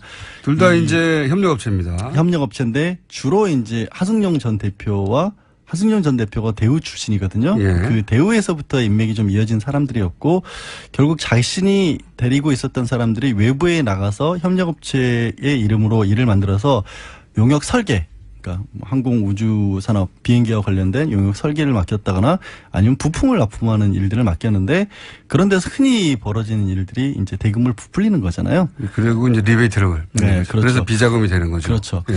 근데 이제 그거를 먼저 말씀드리려면 이 항공우주연구원이라는 데가 어떤 데인지를 먼저 말씀드려야 될 것 같아요. 여기가 99년도에 삼성하고 대우하고 현대 쪽에서 예. 그쪽들이 다 이제 무기 사업들을 하고 있습니다. 예. 근데 거기에서 이 항공 관련된 분야만 다 떼어내서 별도로 설립한 회사인데 당시 이제 이 시기가 생각해 보시면 IMF 때거든요. IMF 직후였고 예. 또 한때 90년대 중반에 이른바 린다김 사건으로 인해서 방위산업 비리가 한번 불거진 이후로 네. 또 차세대는 결국 항공우주 아니냐라고 해서 정부에서 만든 거예요. 그러니까 네. 삼성, 현대, 대우에서 각각 방산 부분, 항공 부분 하던 회사를 IMF 직후에 합쳐버렸어요. 떼내가지고 그때 네. 그런 일들이 많았잖아요. 많았죠. 그러니까 전국적, 그러니까 전 어떤 기업들의 효율성 확대를 위해서 부문별로 통폐합을 하다가 이제 이런 것도 이루어졌는데 선단식 경영 뭐 이렇게 해가지고 문제는 그때 그렇게 합쳐놓고 보니까 이 어쨌든 이게 국책은행에 출자를 한 거고 예. 그래서 사실상 공기업이나 마찬가지인데 그러니까 예. 국민 세금이 들어간 기업이랑 마찬가지인데 그런데 출신들은 다 사기업 출신들이란 말이에요. 재벌 원투쓰리 그렇죠. 출신이죠. 재벌 출신들이란 말이에요. 예. 그래서 그리고 문제가 아까 초반에 우리가 야 이게 정리가 안 된다는 말씀을 드렸는데 네. 정리가 안 될 수밖에 없는 게 이게 항공기도 어렵고 무기는 더 어렵고 네. 그거를 다루는 사람들은 정말 숫자가 적고 일반 그리고 소비 또 협력업체들이 자꾸 등장하고 그렇죠. 일반 소비자들 같은 경우 이걸 쓸 일이 없잖아요. 네. 우리가 뭐 헬기 살 일이 뭐 있겠습니까? 비행기 살 일이 뭐가 있고 아니 돈만 있으면 사고 싶은데 안 팔아요 민간인들한테. 너무 비싸기도 하고 민간 헬기는 있잖아요. 그러니까 그런 일들이 있다 보니까 그 안에서 어떤 일들이 벌어졌는지를 정확히 모르고 있었던 거예요. 모르기도 하고 그러니까 회사도 세 군데가 합쳐졌고 네. 그 안에 그래서 인맥도 크게 세 갈래 갈라져 있고 그다음에 하성룡 지금 이제 카이 사장은 하성룡 씨입니다. 저기 사퇴를 했죠. 예, 사퇴를 정공개시 했죠. 함께. 사퇴했는데 그 하성룡 전 사장과 대우 시절에 대우 출신으로 대우 출신만 있는 건 아닌데. 대우 출신만 있는 건 아닌데 핵심 멤버들은 다 대우 출신으로 앉혔죠. 예, 본인이 왜냐하면 그쪽 출신이니까. 2014년부터 네. 사장을 했었고 원래 2019년까지 임기였는데 이제 수사가 진전이 되고 움직임이 있으면서 사퇴를 했고요. 이렇게 먼저 시작을 해야 될 것 같아요. 우리가 어려운 얘기라고 했는데 수리온이나 한국형 차세대 전투기 KF-X 같은 것들이 뭐가 문제인지를 대표적으로 예를 들어 쓰는 게 수리온 같아요. 예, 수리온의 대표적인 하자는 언다는 거죠. 결빙.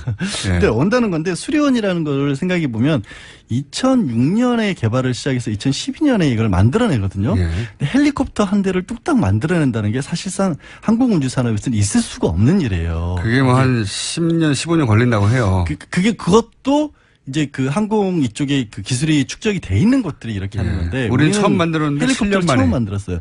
그래서 사실은 이게 우리 게 아니고 원래는 프랑스에서 만들어낸 설계도를 사와서 유로콥터. 네, 네. 그거를 줄이는 겁니다. 네. 그때는 20인승이었는데 얘를 만든 이유가 개마고원 쪽에서 작전을 하기 위해서 그걸 기급이 투여를 한 거기 때문에 15인승 정도, 15, 16인승 정도로 줄여요. 네. 그러니까 큰 버스를 설계도를 가져와서 작은 버스 미니버스로 만드는 거니까 그러다 보니까 이게 그냥 사이즈가 줄어든 게 그 안에 있는 모든 것들이 다 그 규모에 맞게 줄어들어갈 거 아니에요. 용역이나 설계 비용이 많이 필요하기도 하고 실제로 그거를 줄이는 데 필요한 기술들이 확보가 안 돼 있기 때문에 말씀하신 것처럼 결정적으로 얼어버리는 장애가 발생을 하는 거죠. 얼어버리는 장애가 그 설계를 근데 외주를 줬어요. 그렇죠. 예. 외주를 준 건데 그러다 보니까 이게 설계 외주라는 데 돈이 얼마나 들까? 이거 책정하기 나름이잖아요. 예. 그러니까 그거를 책정했던 사람이 인사차장으로 있었던 송모 씨라는 사람이 네. 이거를 외부에 주면서 한 247억 원으로 책정을 해놓고 중간에서 지금 100억이라는 얘기도 있고 20억이라는 얘기도 있고 빼돌렸다는 겁니다. 액수도 그러니까 지금 첫 번째 등장한 분은 아까 말씀하신 그러니까 회사 내에 전무로 있다가 밖에 나가서 협력업체 A사의 대표가 된 윤모 씨고. 아, 그렇죠. 그분은 영장이 기각이 돼버렸고 또 한 분은 D사의 황모 씨인데 이분은 영장을 청구했는데 안 나타나고 사라져 버렸어요. 그렇죠. 도주한 거죠, 도주. 근데 이게 이제 거기에서는 약간 검찰도 비난을 받는 게 이 사람이 이미 집행유예 중이거든요. 예. 그러니까 집행유예 징역 1년에 집행유예 2년이었기 때문에 그것도 역시 돈 문제로. 비슷한 문제로. 예. 그러니까 이번에 혹시 또 구속이 되거나 법정 처벌을 받으면 그것까지 몰아서 처벌을 받을 수 있기 때문에 그렇죠. 신병 확보에 각별히 신경을 써야 했는데 좀 느슨했던 게 아니냐라는 네. 비난도 받고 있는 이분은 상황이죠. 그러니까 횡령 배임 때문에 뭐 몇 억을 빼돌려서 똑같은 방식으로 그 리베이트를 캬이에 있던 모 부장에게 돈을 줬다고 해가지고 이미 그 건으로 받고 있었는데 또 걸린 거예요. 그렇죠. 근데 예. 그런 일들이 무수하게 일어났던 것 같아요. 그 대표적인 게 사실은 자, 하승영. 잠깐만요. 예. 이렇게 해놓고 이제 인사팀으로 넘어가요. 이 두 사람은 구속영장이 청구됐다 기각된 사람, 청구됐는데 그렇죠. 도망간 분. 예. 그 케이스는 협력업체 대표들이고 그게 그거를 만들어낸 사람이 인사팀장이었던 송모 씨였던 예, 거죠. 이분은 이제 새로운 분입니다. 요 앞분 네, 말고 그렇죠. 예. 인사팀에 있던 차장인데 차장 손승범 씨라고 하는 이름이 이제 공개됐으니까. 공개수배 했으니까 예. 검찰에서. 이분은 뭐 20억이라는 얘기도 있고. 100억이라는 얘기도 있고. 거기서 빼돌린 돈이. 예. 그런데 이분은 벌써 2년째 행방이 멸합니다. 그렇죠. 2년째. 2년째. 이미 검찰에서 수사가 들어갔는데도 잡지를 못하고 있어요. 근데 그 사람이 했던 게 말씀드린 것처럼 외부의 설계를 맡겼으니까 예. 그거를 20인승 그 헬리콥터를 15인승, 16인승으로 줄여야 되니까 그 줄이는 작업을 맡겼는데 그 돈이 얼마인지 어떻게 알겠어요, 우리가. 정말 막연한 거예요, 이 군수산업이라고 하는 게. 그리고 이분은 어떻게 빼돌렸냐면 본인의 천암 명의로 회사를 하나 세워가지고 그 천암 명의 회사 굉장히 담대한 거죠.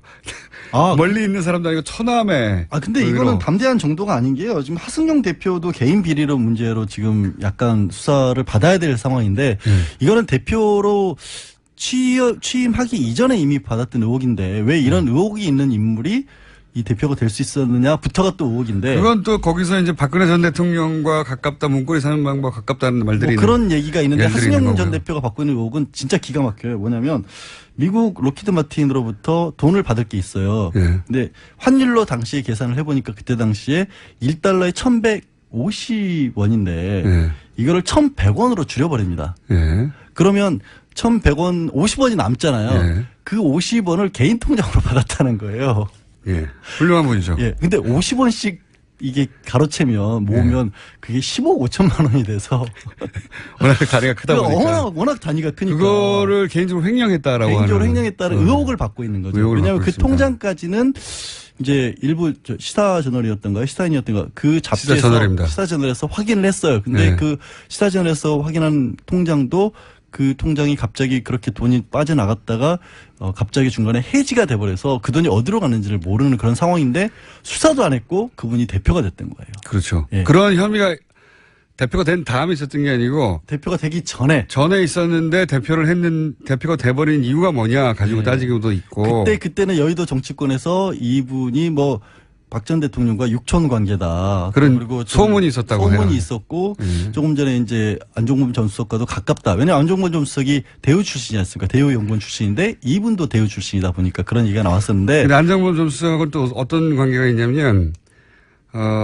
안정범 전 경제수석이 미국 위스콘신 대학 동문이에요. 근데 이 하성룡 K 사장이 사회이사로 세운 분들이 그때 그중에 그 동문 출신으로 사회이사를 세운다거나. 위스콘신 출신들이 등용이 많이 됐었잖아요. 박 전 대통령. 왜냐하면 최경환 의원이 그쪽 출신입니다. 그러니까요. 그래서 그쪽 최경환 동문을 라인이다. 따로 한다라는 얘기도 있었고. 별 얘기가 다 나오네요. 근데 하여튼 취임할 때 공부 좀 하셨네요. 다 하시고. 그리고 사회이사들도 보면 예를 들어 새누리당이죠. 네. 새누리당 비례대표 공천했던 분이라든가 하여튼 박근혜 전 대통령을 지지 선언했던 하여튼 회계사 중에 이런 분들로 이렇게 개인적으로 하성룡 전 대표 같은 경우에는 2012년도에 1,000만 원을 박 전 대통령에게 대선 당시 기부를 하기도 해요. 그게 예, 이제 최고의 공개적으로는 1,000만 원입니다. 아, 그렇죠. 예. 비공개는 우리는 모르니까 어쨌든 네네. 이 극히 일부가 1,000만 원 이게 법정 한도액이거든요. 자, 그러니까 하성룡 K 전 사장은 개인 비리와 관련된 의혹이 있었던 상태에서 대표가 됐고, 그 다음에 그 밑에 있던 인사팀 차장 손승범 씨는 이렇게 뭐 D사다, A사다. 회사를 설립하도록 예. 간접적으로 지원을 해줘서 리베이트를 받아서 받았고. 돈을 챙겼다고 받는 의혹을 받는데 그게 뭐 100억대가 될 수도 네. 있고. 근데 이분은 사실 2년째 이미 도피 중인데 행방 파악이 안 되고 행방- 3개월 전에 이제 검찰이 공개 수배로 전환에 나섰고요. 네. 그다음에 문제가 뭐냐면 이렇게 하성룡 대표가 취임된 이후에 이 부분이 집중적으로 봐야 되는 부분이 뭐냐면 이 카이가 항공우주산업이 매출이 급신장을 합니다. 네. 처음에 1조 원대였다가 최근에 뭐 3조 원대까지 올라가고 있고 영업이익은 2배로 계속해서 뛰고 있어요. 네.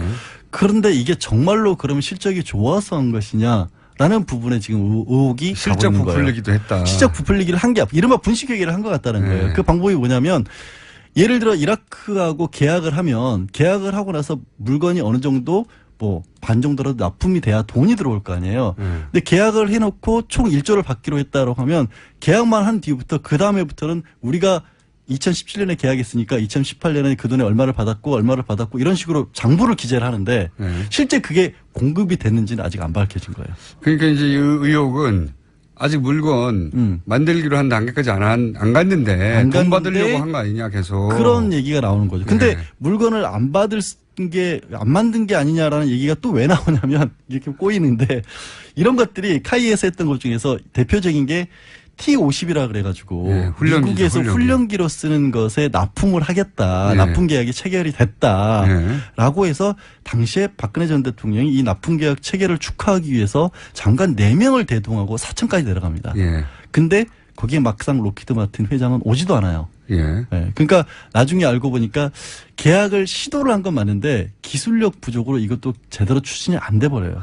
그래서 제가 최순실 씨의 대통령이 직접 그렇게 행사에 직접 출동하실 때는 최순실 씨의 뭔가가 있지 않느냐. 향기가 있나 없나를 잘 봐야 된다고. 그 향기를 찾기 위해서 심지어 검찰은 린다 김 씨를 또 다시 수사를 하고 있어요. 왜냐하면 린다 김 씨가 최순실과 연결이 될지도 모른다라는 정윤회 씨와는 정확하게는 예. 그런 한간의 소문이 떠돌고 있기 때문에 린다 김 씨가 뭘 알고 있는 게 아니냐라는 추적도 지금 들어가고 있는데 또 이 카이를 계속 뒤지고 있는 이유 중에 하나는 뭐냐면 한국에서 스스로 전투기를 만들자.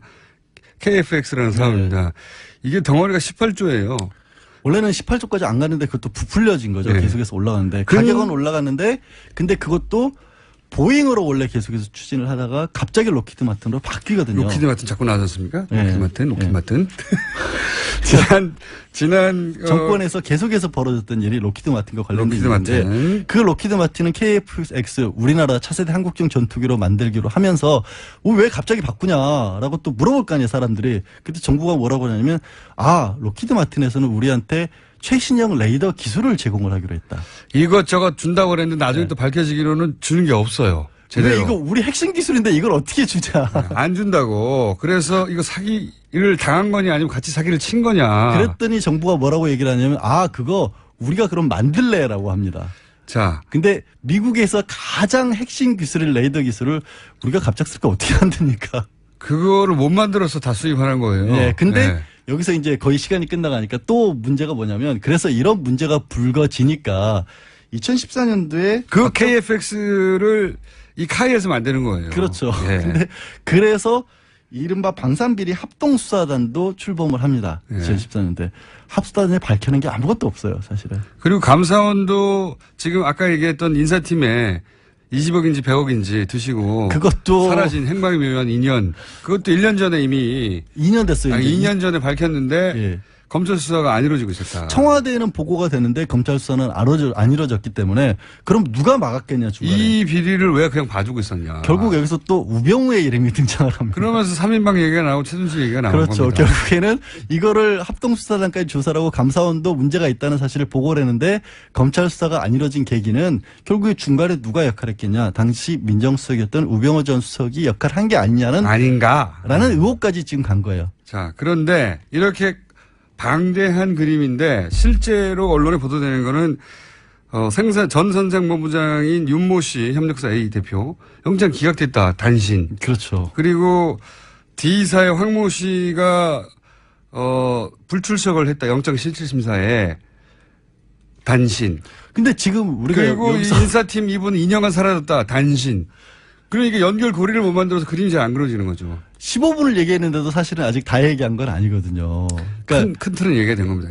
그러니까 이만큼 복잡하기 때문에 그럴 수도 있는 거고 사실 가시적인 성과가 나와야 되는데 일단 윤지검장이 말씀드린 것처럼 100명을 투입을 한 거예요. 그만큼 큰 사건이다 보니까 어디서 어떤 것이 뛰쳐나올지 모르고 결국에는 이거는 중간에 말씀드린 것처럼 왜 그런 의혹이 덮였냐, 왜 KF-X는 갑자기 바뀌었냐, 왜 그런 문제를 파악을 하고도 수사가 제대로 안 이루어졌냐. 이거는 이 사람들 어디 갔냐. 그렇죠. 이거 어디 갔냐. 이거는 결국에는 윗선이 어디인가로 수사를 해야 되는 상황인 최종 거예요. 목적지는 거기고 거기로 가려면 이 사람들을 잡아야 되는데 일단 잡아야죠. 이분들이 행방이 묘연하다는 겁니다. 행방이 묘연. 예. 2년째 그리고 한 분은 얼마 전에 사라지셨고. 그렇죠. 예. 사라지셨고 그러다 보니 기사를 쓸 게 없는 거예요. 잘. 기사를 쓸 게 없는 게 아니라 행방 모연, 개성 모연 이렇게 쓸 수는 없잖아요. 어디서부터 써야 될지를 모르는 거죠. 그런 기자 것도 있습니다. 입장에서도 정리가 네. 안 되고. 가장 문제는 이런 것 같아요. 진짜 무기니까 우리 일반 소비자들도 모르고 그리고 우리가 만들어낸 걸 하다못해 외국에서라도 써봐야 되는데 외국에서도 써보고 피드백이 안 오는 거죠. 일단 수출하기도 어렵고 그런 게 검증이 안 되는 거죠. 검증이 안 되다 보니까 계속해서 비리라고 할 수 있는 부분들이 쌓이는 거예요. 자, 일단 중간 요약을 한번 했고요. 네. 예. 요약마. 요약자가 아니라 요약마로 하겠습니다. 아니. 긴급 차출된 사건 요약마. 예. 양지열 변호사.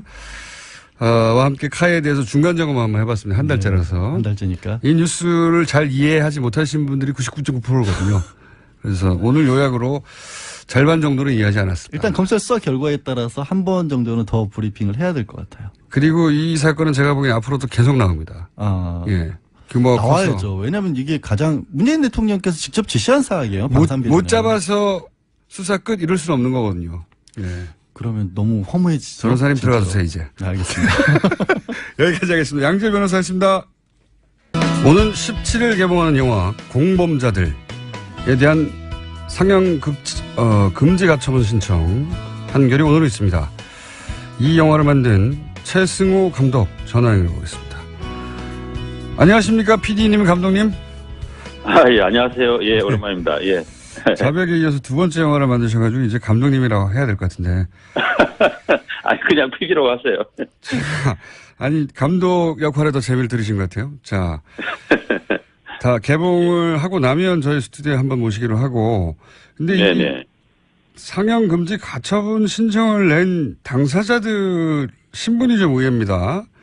MBC 네. 전 현직 간부들이 금지 가처분 신청을 냈는데 이분들이 왜 영영진입니다. 예. 예. 김재철 사장을 비롯해서 예. 안광한 사장 그리고 현재 김장겸 사장까지 예. 이분들이 이제 영화의 주인공이거든요. 아, 그렇군요. 예. 저희 영화에서 이제 주로 제가 이제 가서 많이 만나고 이분들이 그동안 어떤 일을 했는가를 이렇게 많이 보여주는 그런 주인공격인 인물인데 이제 자기들에 대한 이제 비판이 명예훼손이다 뭐 이런 식으로 해서 그러니까 이제 그분들을 만나는 장면들이 나옵니다. 예. 이분들이 그 인터뷰에 이제 정상적으로 이렇게 질문을 답하면 되는데 예. 답을 안 하고 이제 대체로 이렇게 피하세요. 이렇게 도망을 가요. 그러면은 아무래도 이제 저희가 그분들이 이제 피한다고 해서 그냥 뭐 멈출 수는 없잖아요. 그러니까 대답을 들을 때까지 들을 때까지 한 번 더 질문을 하고 이렇게 해야 되는데 예. 그러니까 그런 부분들을 이분들은 이제 왜 우리를 질문을 거절했으면 거기서 그냥 끝나야지 왜 초상권을 침해하느냐 뭐 이런 걸로 지금 하고 있습니다. 예. 그 변호사들은 뭐라고 합니까? 법원의 판단, 왜냐하면 결정이 계속 늦춰지고 있는데 법원의 판단에 대해서 좀 우려가 있나요? 뭐 사실은 이제 제가 경험한 방송금지 가처분 신청 저도 한 2번 경험을 했는데 이게 굉장히 이제 사실은 빨리 결정을 내리는 거거든요, 원래. 그래서 저희는 이제 지난 금요일 날 결정이 나야 정상적으로 안정적으로 개봉하기 때문에 예. 결정 날 걸로 봤는데 그날 가보니까 이제 재판부가 이거 좀 심도 있는 그 심리를 해야 된다. 이렇게 예상과는 다르게 말씀하셔가지고 지금 이제 그 심도 있는 심리라는 게 어떤 건지 지금 약간 지금 걱정을 하고 있는데 그러나 뭐 대체로 저희가 이제 언론학자라든지 법적 전문가라든지 말씀을 들어보면 이분들의 신분이 전 현직 사장 공영방송의 사장이기 때문에 예. 분명히 공인이고 공인에 대한 어떤 그런 초상권 침해라든지 특히 예. 공적인 질문을 던지는 거잖아요. 그렇죠. 무슨 사적인 거 그분들 개인사에 대한 게 아니고 하기 때문에 전혀 해당이 되지 않는다 이런 말씀을 해주셨는데 재판부가 어떻게 판단할지는 두고 봐야 될 것 같습니다. 예. 이 내용이 뭡니까? 이제 17일 개봉이면 사흘밖에 남지 않았는데 네. 내용이 뭔가요? 궁금자들. 그러니까 2008년부터 이명박 정권부터 박근혜 예. 정권까지 공영방송이 완전히 망가졌지 않습니까? 예. 그래서 이제 그 과정에서 이명박 전 대통령의 하수인으로서 MBC를 완전히 망쳤던, KBS를 망쳤던 그 전현직 사장들이 어떻게 했는가 하는 거를 이제 굉장히 이제 적나라하게 보여주는 그런 영화입니다. 예. 그러니까 그래서 전직 사장님들이 이제 주인공이 된 거군요. 예. 그렇죠. 예. 사실 제일 주인공은 이명박 대통령이고요. 예. 이명박 대통령도 많이 나옵니까? 네, 이명박 대통령도 마지막에도 제일 마지막에 가장 중요한 순간에 제가 그분을 만나고 어쨌든 출연 빈도와 관계없이 진짜 정말 그 끝판왕이고 주인공이시죠. 예. 한국 언론 지형을 이렇게 만드신 주인공입니다. 그분이. 그 사장님들은 이렇게 엄청 따라다니셨는데 이제 이명박 전 대통령 만나기가 쉽지 않지 않습니까? 네네네. 어떻게 따라다니셨어요? 근데 이제 그분을 우리가 이제 어려울 줄을 알고, 예. 한 잠복을 한 일주일 이상, 한 열흘 이상 이래 해야 될 거라고 생각을 하고, 예. 맨 마지막에 하겠다고 이제 준비를 했는데, 하늘이 도우셨는지, 사실은 저희가 이제, 이렇게 사전조사, 헌팅을 가서 지형 지물을 살피려고 이제 먼저 가거든요. 지형 지물. 예, 동선이 어떻게 돼요? 그럼 우리가 어디서 어떻게 지켜보고 이러는 거 하려고 이제 갔는데 하필이면 그날 딱 마주쳤어요. 예. 그래서 정말 이건 정말 운이 좋게. 예. 지형 지물을 보러 갔다가 주인공을 바로 만나셨군요. 예. 네, 바로 만났습니다. 근데 그럴 경우 준비가 채 되지 않아서 질문을 할 때 예. 만났으니까 달려들긴 해야 되겠고, 근데 아직 준비는 잘 안 됐고, 그러다 보면 원하는 그림이 잘 안 나올 수도 있지 않습니까? 그렇지는 않으셨어요? 예. 그날이 이제 우선은 그분이 건물로 그분이 이제 정상적으로 이렇게 정기적으로 이렇게 출퇴근하지 않기 때문에, 저희도 예상을 못 했는데, 그날 딱 갔는데, 그분이 마침 그 사무실이 있는 건물로 들어가는 걸 봤습니다. 그래서 이제 저희가 이제 카메라하고 이런 걸 빨리 이렇게 오라고 해서 그 준비를 딱 하고 이제 나올 때까지 기다린 거죠. 근데 나오실 때까지 한 2시간 걸렸어요. 예. 그래서 이제 그 사이에 어떤 질문을 해야 되나 아주 고민을 하고 해서 이렇게 질문을 했는데 그분의 그 주의를 제대로 끌어가지고 어쨌든 질문에 답하도록 해야 되는 그게 쉽지가 않을 것 같았는데. 그거 어려운 일인데. 예. 예, 그게 이제 경호원도 있고 그분이 원래 무시해버리는 스타일이잖아요. 그렇죠. 예. 예. 그냥 쓱 지나가 버리시면 끝이기 때문에. 예. 근데 그래도 제가 4년 전에도 한 번을 뵌 적이 있어서 예, 그래서 이제 아주 좀 저 나름대로는 좀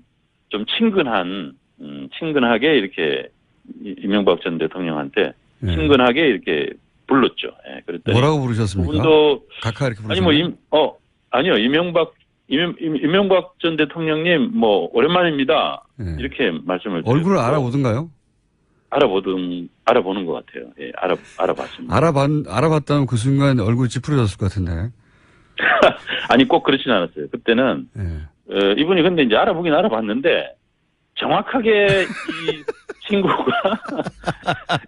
자기한테 얼굴은 낯이 익는데 우리 편인지 질문을 아닌지. 할 친구인지는 잘 분간이 안 가셨던 것 같아요. 근데 어쨌든 다가와서 압수를 했고, 네. 예, 압수를 했고 이제 제가 이제 질문을 한 순간 얼굴이 이제 별로 표정이 안 좋아지셨죠. 뭐라고 질문을 했는지는 영화를 보시면 네. 예, 스포일러기 때문에 제가 묻지 않도록 하기로 하겠고. 예. 배려에 감사드립니다. 그 탄원서, 그러니까 이제 상영금지 가처분 신청을 기각해달라는 법원의 네네. 조치를 탄원서를 받고 계시죠? 어디서 탄원서에 서명할 수 있습니까? 뭐 돌마고라는 그 KBS MBC 정상화 시민행동에서 올려놓은 건데 거기를 찾기가 쉽지 않아서 그냥 트위터나 페이스북에서 네. 공범자들이라고 검색을 하시면 네. 지금은 굉장히 많은 분들이 그 서명 사이트를 다 링크해서 했기 때문에 아마 그게 제일 찾기가 쉬우실 겁니다. 예. 알겠습니다. 영화에 관한 이야기는 영화를 개봉한 이후에 다시 한번 하기로 하고, 이게 결국은 이제 예. MBC 사태 때문인데, 지금 네. 기자들 80여 명이 제작 중단을 선언했지 않습니까? 지금 현재 예, MBC 상황 좀 전해 주십시오. 마지막으로. 예, 지금 뭐 PD수첩 팀이 제작 거부를 시작해서 거기서부터 이렇게 확산되기 시작했고 마침내 이제 보도국의 80여 명 기자들이 네. 제작 거부를 하기 시작했습니다. 어떻게 보면 80명이라는 것 자체가 과거에는 보도국이 참 200명 가까운 조합원이었고 한데 그 사이에 이제 경력 기자들이 많이 시용 경력 기자들 들어와서 그만큼 인력이 좀 줄어든 거죠. 근데 아마 이제 좀 더 지나면 보도국에서 이제 다른 부문으로까지 확산이 될 것 같고요. 전면적인 싸움이 곧 시작이 될 것 같습니다. 예. 알겠습니다. 저희 상황은 알겠고요. 예, 영화가 개봉되면 스튜디오에 한번 오시겠습니다. 오늘 말씀 감사합니다. 예, 감사합니다. 네, 지금까지 영화 공범자들을 만든 최승호 PD였었는데 이제는 감독이라고 부르는 게 훨씬 자연스러운 것 같습니다. 반론권을 보장하고 있기 때문에 저희는 언제나 상영금지 가처분 신청을 내신 MBC 전현직 간부, 전현직 사장님들이 되겠네요. 네, 언제든지 원하는 시간대 저희 인터뷰 가능하니까 연락을 주셨으면 하는데 연락을 잘 안 하시더라고요. 여기까지 하겠습니다. 자, 상영금지 가처분 신청을 하니까 오히려 더 보고 싶습니다. 원래 그런 게 있죠. 김은지 기자 관련해서 문자도 자주 오진 않는데 오늘 좀 많이 왔네요. 아마도 시사인 정기구독을 해달라는 짧은 광고 때문에 그런 것 같습니다. 그리고 사건 요양마왕, 예, 사요마, 예, 제가 방금 정한 별명입니다. 저희가 참 감사한 게 어제 한 달이 됐다는 걸 알았어요, 카이. 근데 뭐 적당한 사람을 못 찾다가 갑자기 제가 양지열 변호사가 생각났습니다. 예, 요약을 워낙 짧은 시간에 잘하시는 분이기 때문에 해보라고 했더니 또 방송을 워낙 좋아하셔가지고 본인의 주 전공이 아님에도 짧은 시간 내에 요약을 잘 해주셨고 요양마. 자, 발음이 좋아졌다는 문자도 있네요. 감사합니다. 네. 제주도 놀러 오세요. 돼지고기 새끼 먹을 수 있습니다. 저하고 꼭 고기를 이렇게 바람직합니다. 여기까지 하겠습니다. 자, 임문결 연구소 소장님, 그 유명한 르몽드 디플로마티크 편집 장이셨던 소장님 나오셨습니다. 안녕하십니까? 네, 안녕하세요. 네, 저희가 외신을 짚어보는 시간인데 네. 지난 시간에는 굉장히 짧은 시간이었음에도 불구하고 알차게 많은 걸 다루고 왔어요. 극중주의까지. 네, 그랬었죠. 사실은 극중주의를 얘기를 제일 많이 하려고 했는데 1분 만에 설명을 하라 그러셔가지고 네. 1분 안에서 하느라고 1분 만에 됐어요, 근데 거의. 어떻게 되긴 됐더라고요. 되긴 됐더라고요. 네. 근데 그럼에도 근데 불구하고 전혀 없는 말인 줄 알았더니 네. 프랑스에서 네. 등장했단 말이다. 그렇죠. 근데 제가 네. 답답했던 것은 뭐냐면은 이게 보통 우리가 이제 정치 이념이 있고 그리고 정치학적인 어떤 뭐랄까 현상 분석이 다르잖아요. 예를 들어서 우리가 무슨 주의다 할 때는 그게 이제 내가 그쪽을 지향하겠다 그런 어떤 정치적인 선언이고 이념 네. 그 지향인데. 방향 가겠다는 얘기잖아요. 그러니까는 지금 여기가 아니라 난 저쪽으로 간다라는 지향성인데 반면에 이제 정치학자들이 이야기하는 어떤 현상 분석은 현재에 벌어지고 있는 어떤 무엇을 분석하는 거 아니겠습니까? 네. 그럴 때 쓰는 용어가 극중주의라는 용어가 있다는 것이지 아하. 극중주의를 우리가 방향을 그쪽으로 정하고 나는 갈 길이 저 길이다 그렇게 하는 사람은 없고 그 정치학 용어에서 그런 건 그러니까 우리 흔히 한국에서도 정치학자들이 정치학 문법에도 안 나오는 말이다 이런 말이 하지 않습니까? 그 말은 무슨 얘기냐면은 그런 지향성을 가지고 있는 정치가는 없다는 그런 의미죠. 그러니까 극중주의라는 게 정치 철학이나 정치 이념 혹은 정치 지향으로서 존재하는 게 아니라 그 정치 분석가들이 지난번에도 말씀하셨지만 비아냥의 의미를 담아 그렇죠. 이게 극중주의야 뭐야 이런 식으로 현상을 분석할 때 등장한 단어지 실제 정치 지향이나 이념으로 등장한 적은 없다. 그렇죠. 그러니까 없는 말이라는 건 맞는 말이네요. 그게 더 어이가 없다는 얘기예요. 예. 그러니까는 그 심지어는 그러니까 이게 프랑스에서 많이 지금 현재 나오고 있는 말이거든요. 그러니까는 마크롱 대통령을 향해서 이제 극중주의다 뭐 이런 얘기를 합니다만은 본인이 그렇게 이야기하지는 않고 마크롱 대통령 본인이 하지 않고 그다음에 프랑스에서 이런 뉘앙스는 극중주의야 뭐야 뭐 이런 식의 뉘앙스군요 말하자면. 그러니까 굳이 말하자면은 약간은 비아냥도 있긴 있습니다만은 왜 거기 그러니까 중간에다가 왜 극자를 쓰느냐 그걸 제가 그럼 잠깐 말씀을 드릴게요. 보통 왜 극은 오른쪽 끝이나 왼쪽 끝이나 네. 아니면은 뭐 공부를 아주 잘해서 1등을 하거나 아주 못해서 꼴등하거나 그게 극단이잖아요. 네. 근데 중간은 내가 선택하는 게 아니라 어떻게 하다 보니까 가운데 가는 거 아니겠습니까? 그런데 이 가운데를 내가 굳이 선택을 한다는 거예요. 예. 그래서 이제 극자를 이제 집어넣는다는 건데. 어떤 경우에든 가운데를 선택해 버린다는 거죠. 그렇죠. 예를 들어서 이런 거죠. 우리가 공부를 열심히 하면은 1등을 하는 거고, 네. 어떻게 하다 보니까는 뭐 조금 뒤쳐져서 중간도 할 수 있는 거고, 더 뒤쳐지면 꼴등도 할 수 있는 거고. 그런데 나는 죽어도 50등을 하겠다 이거예요. 죽어도 30등을 하겠다는 거죠. 만약 60명이라면 60명이라면 죽어도 30등을 하겠다는 죽어도 거예요. 30, 너 2등 할 수 있지. 아니야, 나는 30등 꼭 해야 되겠어. 이런 그래서 거죠. 공부의 수위를 조절하는 거예요. 열심히 하면 안 되고 너무 열심히 하면 안 되고 안 해도 안 되고 공부의 수위를 조절해서 정확하게 난 30등을 하겠다라고 맞춰서 한다는 그래서 극중이라는 말이 그래서 생긴 거거든요. 네. 그런 의미에서는 이제 비아냥이 맞는 거죠. 그러니까 이런 것이 그래서 마비 혁명이다. 굳이 우리 말로 마비 혁명. 예. 그러니까 마비되겠다는 거. 그러니까 혁명은 혁명인데 그러니까 어떤 바스티유를 이것도 프랑스에서 나온 네, 프랑스에서 쓰고 있는 표현이에요. 지금 마비 혁명이 일어나고 있다. 네. 그러니까는 어떤 바스티유를 함락시키는 그런 혁명이 아니고 네. 그냥 아무것도 하지 않음으로써 가만히 있겠다는 그 마비 혁명이라는 그런 말이 나올 정도거든요. 아무것도 안 하는 것이 너무 지나쳐서 혁명력일 정도로 아무것도 그렇죠. 안 하는 거. 요즘에 전체적으로 정치계의 현상이다. 그러니까 우리나라뿐만이 아니라 이게 중도를 지향하겠다는 그런 정치 이념들이 많이 있거든요. 근데 그건 이념이 아니라는 거죠. 그 정치학자들의 분석에 따른 그러니까 이런 이념이 거네요. 아니고. 아무것도 하지 않겠다가 아니라 격렬하게 아무것도 하지 않겠다. 그렇죠.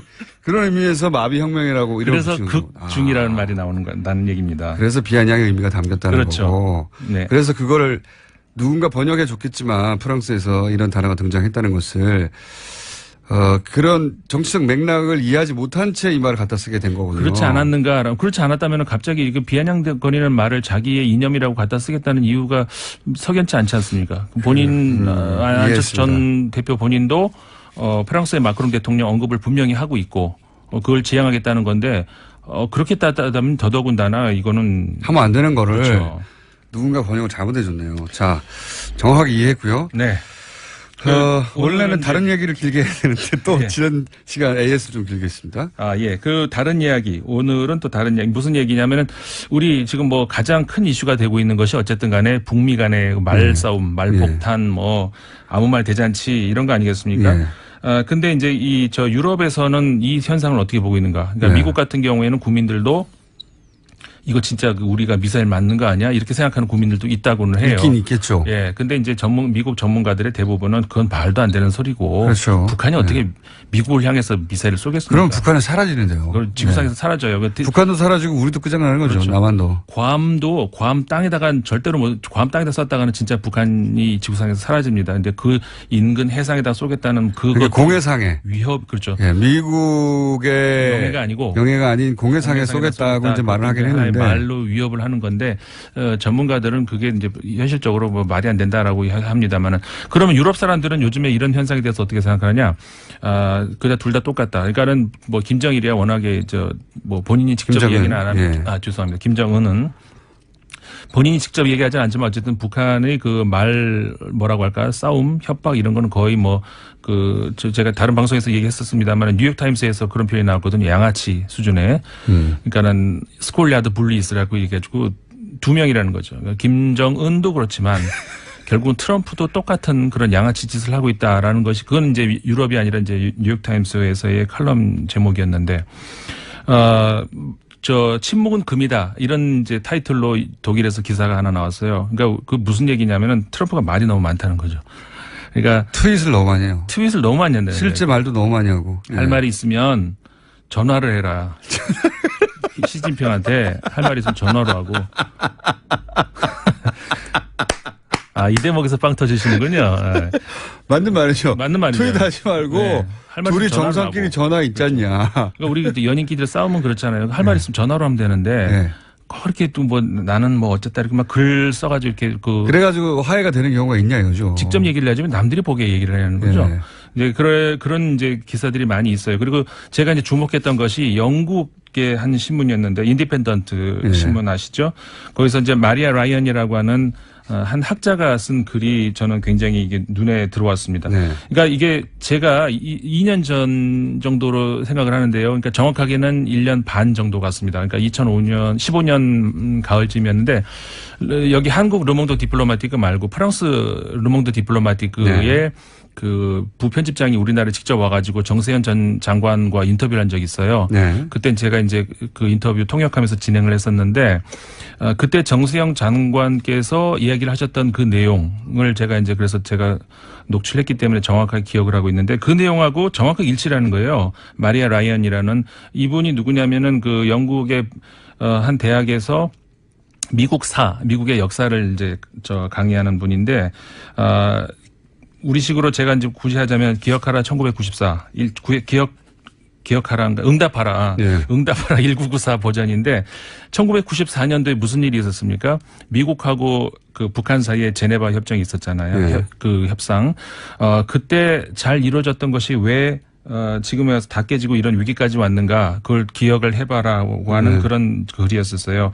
근데 그때 이제 그 기억을 하시는 분들 많이 계시겠지만 간단하게 4가지였지 않습니까? 원자력 1분 30초 내에 4가지를 다 하셔야 됩니다. 네, 1분 30초는 충분합니다. 그러니까 2003년까지 북한의 원자력 손실을 보상하기 위해서 미국이 주도하는 컨소시엄을 구성해서 경솔 2개를 지어준다. 그다음에 그 건설 완료 시점까지 미국은 매년 중유 50만 톤을 북한에 제공을 하겠다. 그다음에 맞습니다. 대북 제재를 해제하고 테러 지원국 리스트에서 북한을 빼주겠다. 그러면서 양국이 정상화하겠다. 그다음에 4번째가 핵무기를 사용하거나 이를 가지고 위협하지 않겠다는 양국의 공식 확인을 하겠다. 이게 94년도에 양국의 합의였다는 거죠. 그 합의에서 들어가는 돈은 우리가 냈습니다. 그렇죠. 우리가 70% 그 경수로의 경우는 우리가 70% 정도 내고 그다음에 일본 부담하고 사실상 미국은 별로 부담한 게 없어요. 이거 정확히 정세현 장관이 말씀하신 건데 미국은 별로 돈 쓴 게 없습니다. 우리나라가 많이 썼고 그다음에 유럽 연합이 20%인가 썼고요. 그랬는데 일본도 썼어요. 일본도 10% 썼고 근데 그해 94년도에 그 미국의 중간 선거가 있었는데 민주당이 대패했어요. 공화당이 득세를 하면서 공화당이 그때부터 가로막기 시작을 하죠. 결국은 지어진 게 하나도 없었고요. 경수로 안 됐죠. 그다음에 약속을 안 지킨 건 미국이다 이 말을 하는 거죠 지금. 그 얘기인 거죠. 예. 그렇기 때문에 지금 트럼프 입장에서는 94년도에 그 상황을 다시 한번 되돌아봐라. 여기까지 해야 될 것 같습니다. 예, 왜 이런 상황이 왔는가 다시 한번 생각을 해봐라. 유럽의 태도다 기본적으로. 그렇습니다. 임상훈 소장님이었습니다. 감사합니다. 네, 감사합니다. 내일 뵙겠습니다. 안녕.